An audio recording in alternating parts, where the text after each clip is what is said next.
bersyukur kami ada sampai hari ini Tuhan. Masih ada rencana-Mu yang belum selesai dalam hidup kami Tuhan. Kami mau menyelesaikan tugas-tugas daripada-Mu sama kami ini Tuhan. Dan kami mengakhirinya dengan finish strong Tuhan, dengan kemenangan demi kemenangan Tuhan. Terima kasih Bapa, di dalam nama Yesus kami buka hati kami, pikiran kami, telinga kami untuk mendengar suara-Mu Tuhan. Terima kasih Bapa, di dalam nama Yesus kami mengucap syukur dan berdoa. Haleluya. Amin. Silakan duduk ibu-ibu yang dikasihi Tuhan. Habis pulang dari Bogor, besoknya saya langsung ke Semarang antar suami berobat. Saya pulang lagi langsung. Nanti sebulan saya jemput lagi. Terus banyak kesibukan, capek, akhirnya sakit. Saya tuh sudah mau minta ganti. Cuman, aduh siapa nih mepet-mepet, takutnya pada nggak ada yang nggak bisa, nggak mau. Tapi puji Tuhan ini suara nggak hilang. Biasanya hilang, itu udah batuk, udah rada panas kayak kebakar gitu. Leher nggak bisa ngomong kenceng-kenceng, udah batuk gitu ya, udah pilek gitu.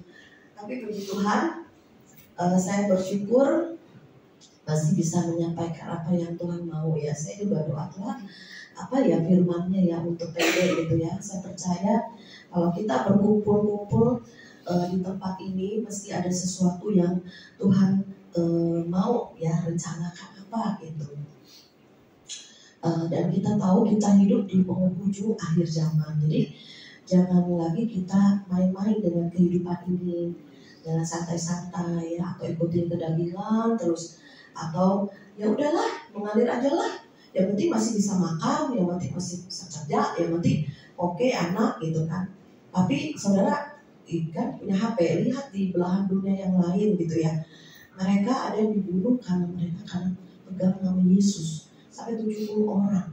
Di belahan dunia lain, negara lain ada yang dibunuh. Kita belum seperti itu gitu. Tapi kita di sini gimana? Kita mendoakan ya kan. Dan kemarin beritanya tiba-tiba listrik padam, saudara. Itu nggak tahu kenapa. Tiba-tiba dua negara ya, Spanyol, Portugal tuh mati listrik. Saudara bisa kebayang nggak? Ya, Indonesia aja, Jakarta aja jangankan ini ya. Jakarta pernah dulu mati listrik di tempat sini botak. Berapa jam aja ikan-ikan di akuarium pada mati, pedagang-pedagang pada rugi. Belum yang lain-lainnya, yang taruh freezer udah pada rusak, daging apa segala ya. Belum lagi bank-bank tutup, internet tutup, semua usaha bisnis bisa kacau. Lalu lintas bisa pada tabrakan ini, ya kan, lampu-lampunya kan pakai listrik ya kan, semuanya bisa kacau saudara. Itu memang akan terjadi ke depannya seperti itu. Jadi dicoba dulu nih negara mana. Dan terakhir kemarin Bali ya saudara ya. Jadi kita perlu waspada. Nah kemudian kita juga harus memiliki hati seperti apa, roh seperti apa sih menghadapi situasi zaman ini. Jangan kita nggak ada persiapan, jangan kita lemah gitu ya, penuh kekhawatiran, penuh ketakutan melihat situasi dunia ya kan. Terus kita juga ada yang cuek-cuek, ada yang terlalu fokus dengan situasi yang ini ya, mencekam ini, fokusnya itu. Akhirnya ketakutan sendiri, khawatir sendiri. Kita jangan seperti itu. Jadi yang harus jadi fokus kita Tuhan. Ya, jangan gagal fokus. Banyak kan iblis mengalihkan fokus kita ya, dengan masalah, dengan pencobaan, dengan tiba-tiba ada masalah, perselisihan ya. Itu fokus-fokus yang dialihkan oleh iblis. Supaya apa? Gagal fokus, kita nggak fokus sama Tuhan. Apa sih kita pede ini? Awal-awal dibuka, bertiga kita berdoa. Saat saya mak happy, bertiga kita fokusnya, kita harus menguatkan pada lain. Dan juga cari jiwa-jiwa itu. Kita berdoa dan cari jiwa-jiwa. Awalnya gitu kan. Memang Tuhan tambahkan dengan jiwa-jiwa yang benar-benar rindu ya, benar-benar nanti mereka mau dipakai Tuhan luar biasa. Nah kemudian terus berkembang. Memang ini pelayanan harus terus berkembang. Ya sekalipun ada apa ya suara-suara biasanya kan ada yang mendoain yang negatif gitu ya. Udah kita terus jalan terus aja, percaya aja. Kalau Tuhan sudah memulai pekerjaannya, tidak ada satu kuasa iblis pun yang dapat menutup. Nah itu kunci Daud tuh, yang seperti Bu Elsa dapat. Saya juga dapat tuh rema. Apa yang aku buka, tidak ada satu kuasa yang dapat menutup.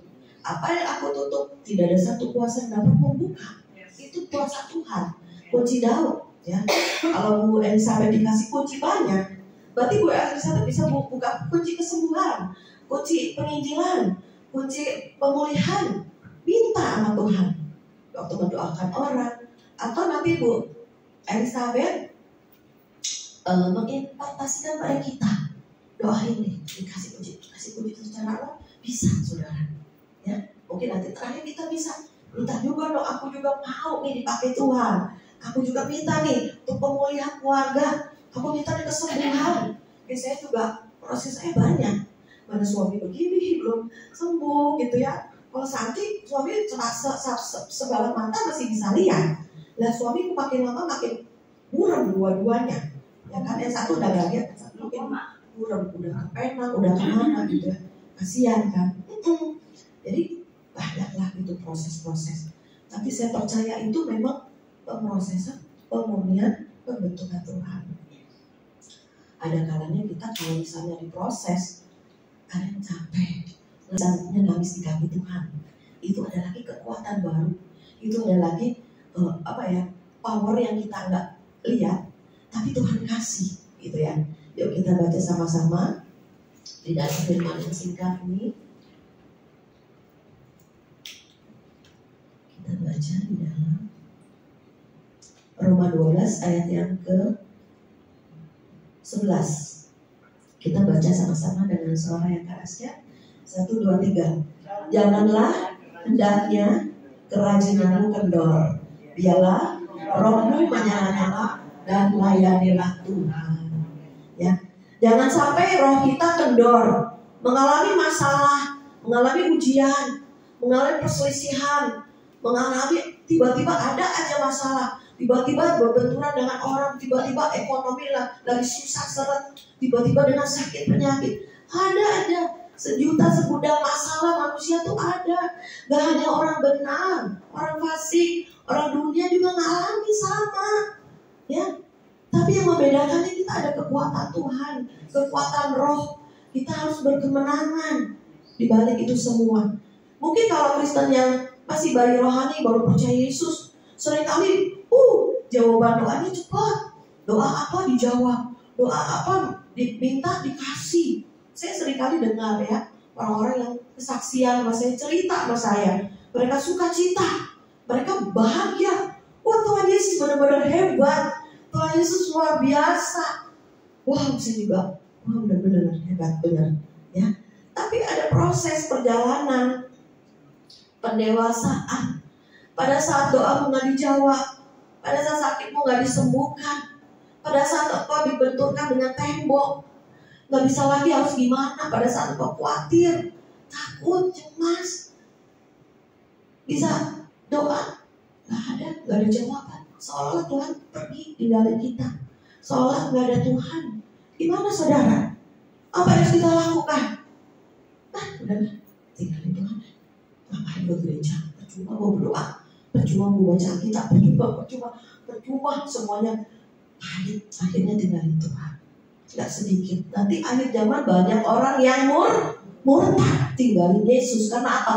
Kesusahan, kesulitan, masalah, pencobaan yang tidak ada solusinya. Sudah katanya Yesus solusinya, Yesus semuanya, Yesus yang utama, Yesus galanya mana? Ya, mereka murtad. Banyak nanti akhir zaman tinggalin Yesus. Bye-bye. Tetapi apa yang Tuhan mau kita sebagai anak-anak Tuhan yang masih mau ke gereja, yang masih mau melayani, yang masih mau mendengar firman, apa yang harus kita lakukan? Persiapan apa? Iman kita, hati kita. Kita harus membangun kedekatan dengan Tuhan setiap hari, day by day. Gak bisa cuma ntar doa, ntar malas, ntar baca kitab, ntar enggak, terus semangat, ntar doa. Gak bisa. Setia, tekun. Kemarin kita baca kitab Daniel ya, Sadrak, Mesak, Abednego. Dia bilang sekalipun Tuhan tidak tolong, sekalipun mereka dibakar di dapur api, tapi aku tidak mau menyangkal Tuhanku. Itu iman yang benar, itu iman yang sesungguhnya, itu kedewasaan. Kita harus mencapai seperti itu. Sekalipun pisau di leher kita, sekalipun gorok di cangkal imanmu, aku bunuh atau bunuh anakmu yang kau kasihi. Bisa nggak seperti itu? Atau ubakar rumahmu, ubakar tokomu, usahamu, pabrikmu dibakar. Bisa? Jangan, aku jangkal imanku. Coba. Bisa nggak sampai seperti itu? Ya.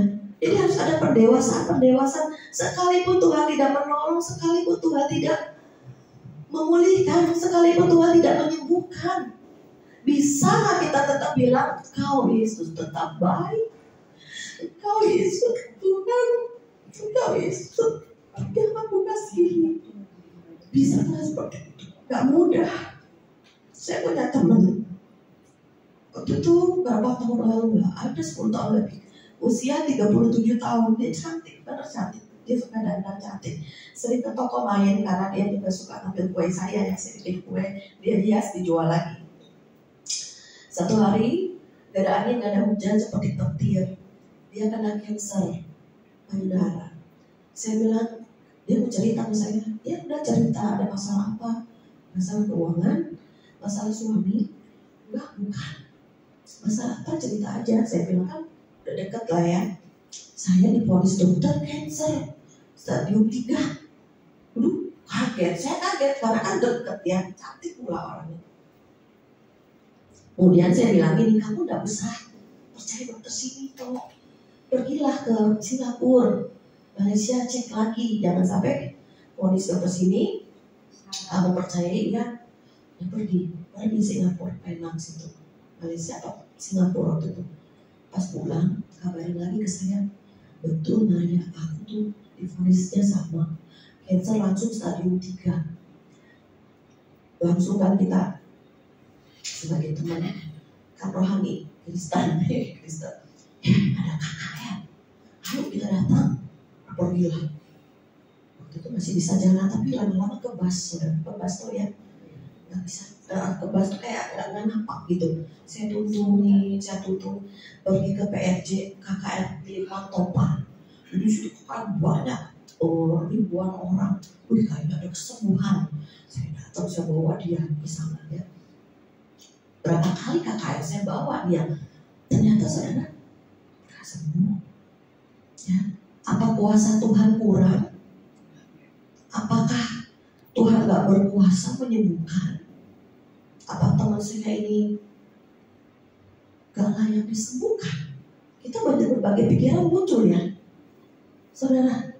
Dari yang rohnya menyala-nyala, semangat, sampai orang yang besuk-besuk ke dia, didoain dia nangis, dijamah dia, dinubuatin dia nangis. Jadi dia jadi berkat kan buat banyak teman yang datang besuk.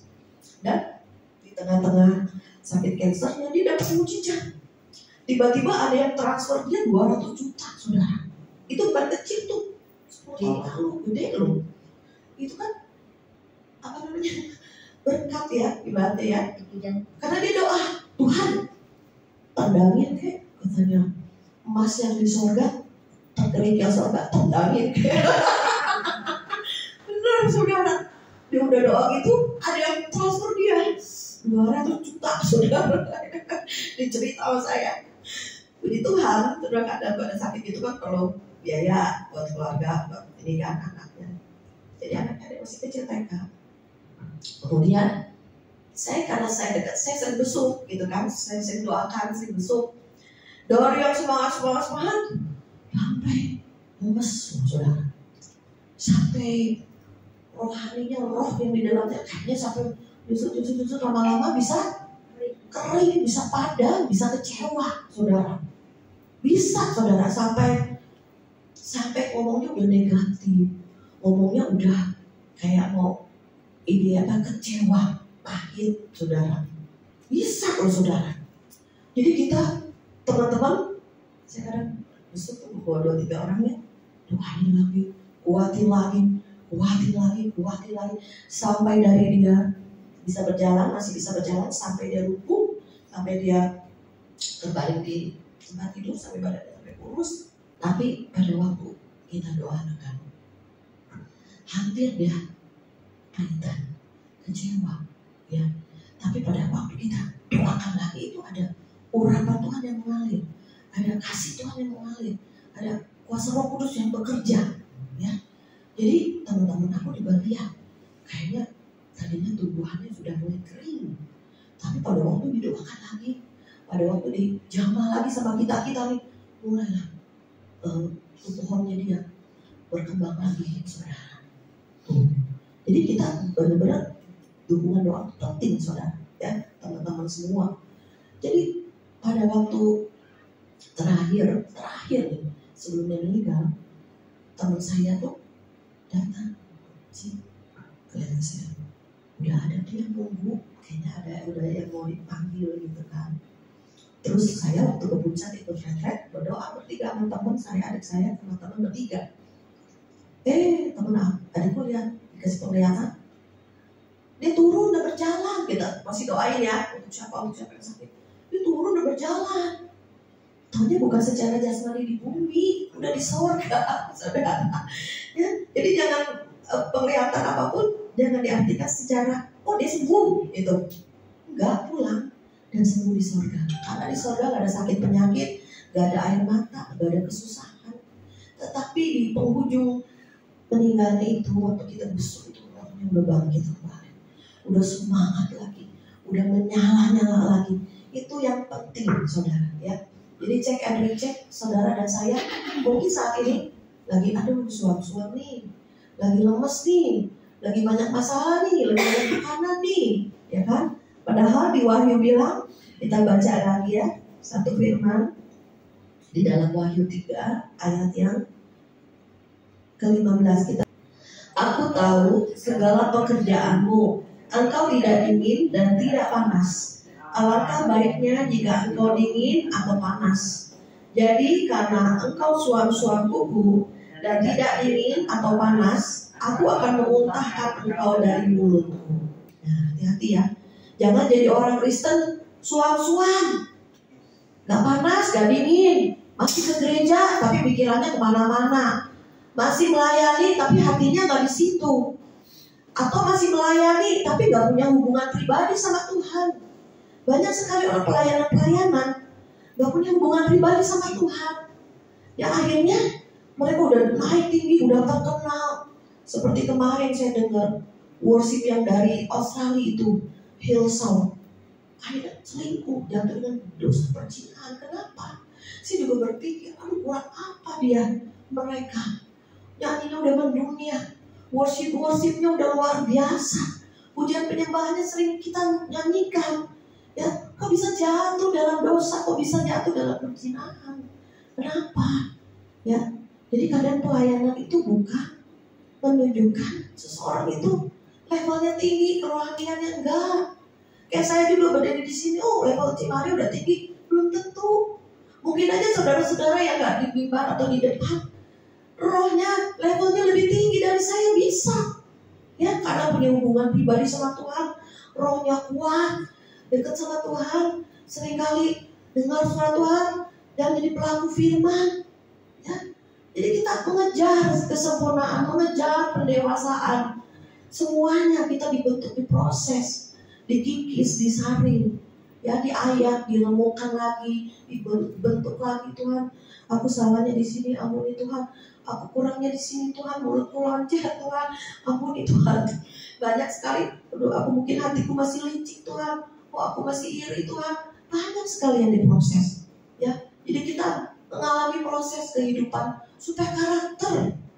Jadi jangan berpikir orang yang sakit cepat minta sembuh, dikasih lama. Kenapa?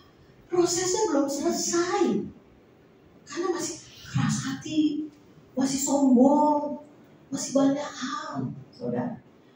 Saya makanya ya kalau bawa firman, seringkali ada kesaksiannya. Kenapa? Karena firman dan kesaksian itu meneguhkan. Ada firman terus, akhirnya di farisi-farisi, banyak teori, nggak pernah mengalami. Apa yang mau diceritain sama orang lain? Apa yang mau kita saksikan sama orang lain? Kalau kita mengalami sendiri sama Tuhan, ingat seumur hidup, saudara. Ya, jadi harus kita minta kesaksian dengan Tuhan. Jangan kekristenan itu teori, baca firman, harus ngalami firman. Ya, jadi saya pernah satu kali, ini kita pembelajaran ya. Satu kali saya ada besuk karena saya bikin YouTube. Jadi ada satu teman dari Surabaya, Bu Maria, tengokin dong saudara sepupu saya orang Jawa di daerah Purinda.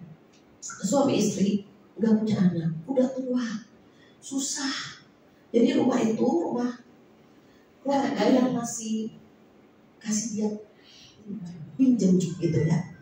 Terus saya bilang, saya besok ke sana, emang ada apa gitu kan? Kita kan nanya dong, suruh besoknya apa, sakit kah atau apa kan? Iya sakit, suaminya, istrinya udah mau tua. Saya besok nih, karena saya rolling teman datang ya. Terus yang satu udah umur 70 apa 80, dua-duanya suami istri udah tua gitu ya. Suaminya terbaring udah nggak bisa bangun. Terus saya tanya, gara-garanya sakit apa gitu kan? Tahu nggak saudara? Enggak, itu nggak masuk di akal saya loh. Gara-garanya dia sakit sampai jatuh terbaring, sampai lumpuh di ranjang itu. Jadi kata istrinya, suatu pagi, suaminya ini mau ke depan, ke teras, kan di teras ya, di teras dia keluar pintu, kan, samping ada jendela kaca ya. Tiba-tiba ada burung berantem di depan rumahnya di teras gitu. Tiba-tiba mau nusuk dia, mau tiba-tiba meresak masuk. Jadi kayak mau nojos dia gitu loh burungnya. Jadi dia kabur, dia kabur. Jatuh itu aki-aki. Maka orang tua tuh nggak boleh jatuh, saudara. Jadi orang tua itu nggak boleh jatuh, saudara. Udah 70 tahunan. Saya kurang jelas, saudara. Akhirnya terbaring, istrinya ngurus, dibolak-balik, dimandiin, disuapin. Kasihan banget sebenarnya, nggak punya anak. Jadi kita besok gini karena bawa makanan, karena apa ya, dan sedikit uang apa. Terus saya bilang, Tuhan, apa yang harus kita doakan untuk kesembuhannya kah? Atau apa gitu kan? Udah tua juga. Akhirnya saudara ya, udah berapa lama gitu ya? Udah berapa lama? Nah saya akhirnya dengar dari pihak yang suruh saya besuk gitu ya. Mereka ini udah dalam Tuhan belum sudah ke gereja. Jadi ada yang jemput di gereja dekat. Ada itu waktu itu banyak COVID ya. Kemudian saya dengar dari pihak yang di Surabaya ini yang nelpon saya suruh besok, bercerita lah. Ternyata suami istri ini, khususnya suaminya itu dulunya jahat banget gitu.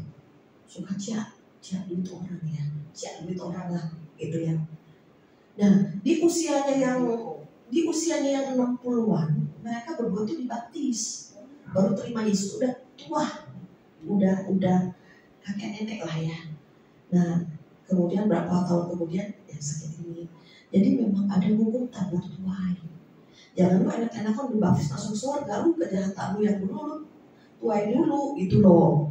Iblis juga nuntut ditata Allah. Nggak bisa, ini kan dulu jahat, harus ngalamin dulu kesusahan, penderitaan. Ibaratnya tubuhnya diserahkan sama iblis gitu loh, tapi jiwanya selamat. Ada kan ayat itu? Ada kan, pernah baca nggak? Tubuhnya diserahkan sama iblis, karena iblis juga kan mau membocok, kayak ibaratnya mau menyiksa lah, ya kan? Karena dia dulu jahat. Nanti setelah selesai waktunya dia pulang meninggal, saudara. Ya, jadi memang ada sakit yang nggak usah didoakan, mesti tanya Tuhan juga. Nggak semua sakit didoain itu sembuh, gitu loh. Tetapi saya sih melihatnya yang terpenting itu orangnya selamat, jiwanya selamat. Kayak yang di kiri kanan salib Yesus itu di detik terakhir loh, dia saya nyadar, Tuhan, kita ini orang berdosa, bersalah. Aku ikut Engkau ya Tuhan, ampuni dosaku. Saat ini juga Engkau bersamaku nanti di Firdaus. Itu yang terpenting, itu hati yang bertobat. Roh yang masih menyala-nyala, enggak murtad, enggak dingin, enggak padam. Itu yang dilihat. Dan juga hatimu, karaktermu. Masih ada yang jahat-jahat itu disapa-sapa tuh dibuang. Ya. Jadi itulah diperlukan pemrosesan dan pemrosesan ya. Jadi kalau roh kita mau menyala-nyala, mau terus semangat di dalam Tuhan, alami pemrosesan Tuhan, alami Tuhan, dan juga baca firman. Firman itu yang akan membantu. Ya, jadi apa-apa ingat firman. Apa-apa firman. Amsal 18 ayat 14. Ya, 1, 2, 3.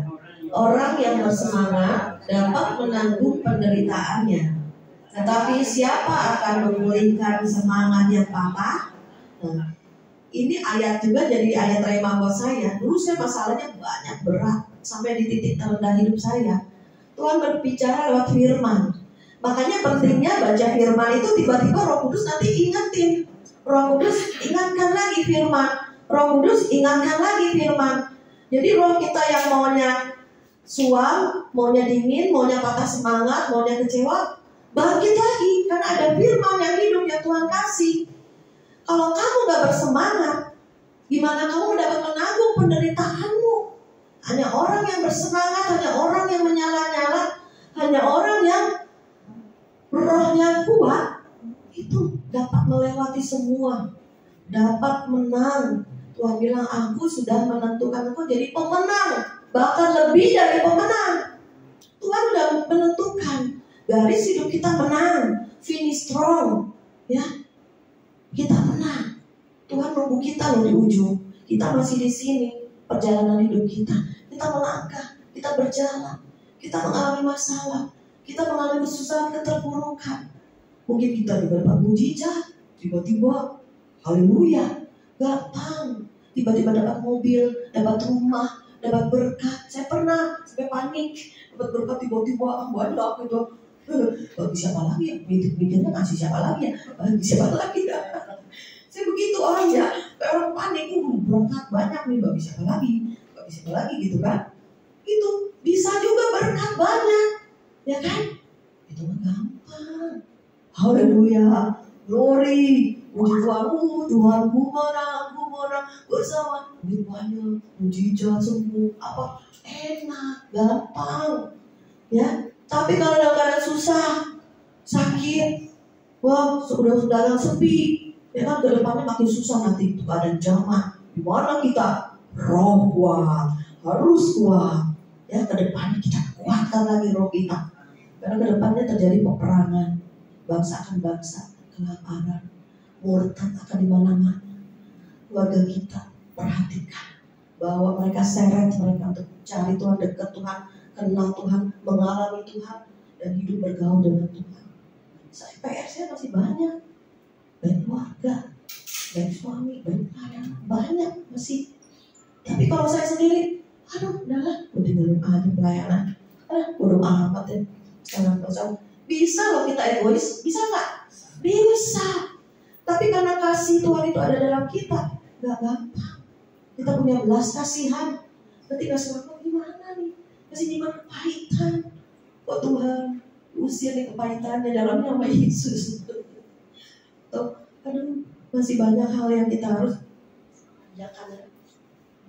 Ada juga orang yang masih keras, dikasih masalah baru nangis. Orangnya gak gampang nangis, udah waktu dikasih masalah baru dia bisa nangis, mencucurkan air mata. Tuh, hatinya lembut. Kalau orang juga nangis lembut, penuh belas kasihan, penuh kasih. Ada orang gak gampang nangis. Berarti banyak orang yang gak gampang nangis, bukan yang cengeng ya, maksud saya keras, gak gampang nangis. Ada. Tapi pada saat Tuhan jamah, Tuhan bentuk, Tuhan proses, dia punya belas kasihan. Dia mempunyai hati yang memberi, dia mempunyai hati yang murah hati, itu berubah. Jadi 9 buah roh keluar.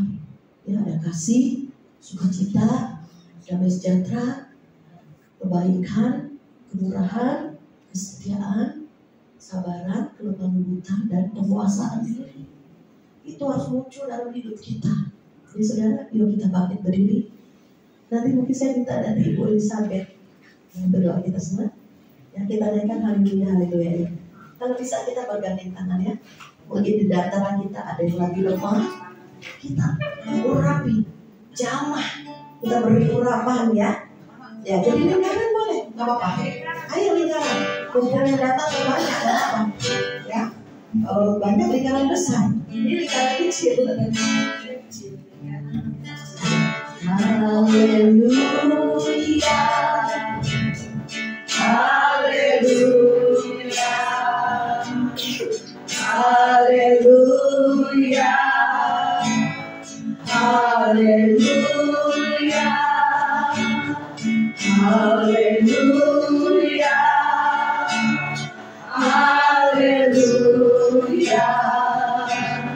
haleluya, haleluya,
sudah kuatkan bagi beberapa mereka.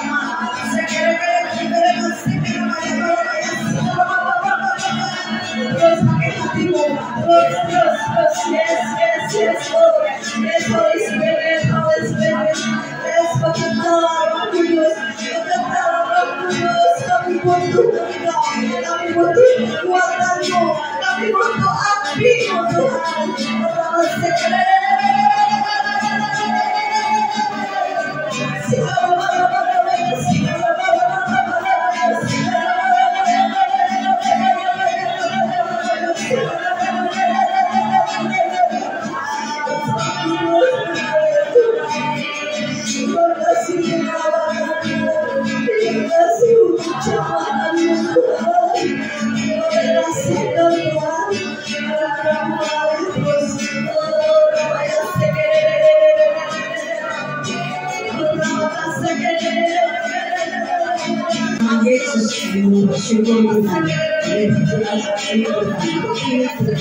Melepaskan kuasa yang Tuhan berikan saya kunci, kami melepaskan kunci dalam nama Yesus. Dalam kekuatan kita menyelamatkan. Dalam nama Yesus, kita keluarganya. Dalam nama Yesus, otoritas yang Tuhan berikan kepada hamba-Mu Tuhan, ini melepaskan kuasa Tuhan yang sampai Tuhan. Dalam nama Yesus, Tuhan pakai dan semakin luar biasa Tuhan. Berkat kesehatan keluarga mereka Tuhan. Saya Tuhan kunci dan melepaskan amin. Dalam nama Yesus, dalam nama Yesus, dalam nama Yesus, kami melepaskan kuasa Tuhan untuk dipermuliakan. Dalam nama Yesus, Engkau melepaskan setiap masalahnya Tuhan.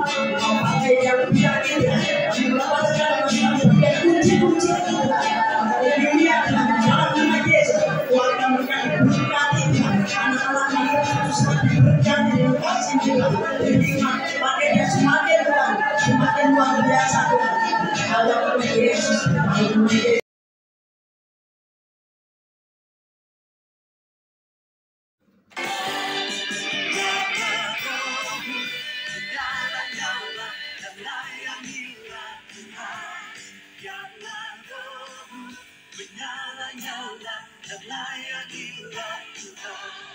Karena rohmu menyala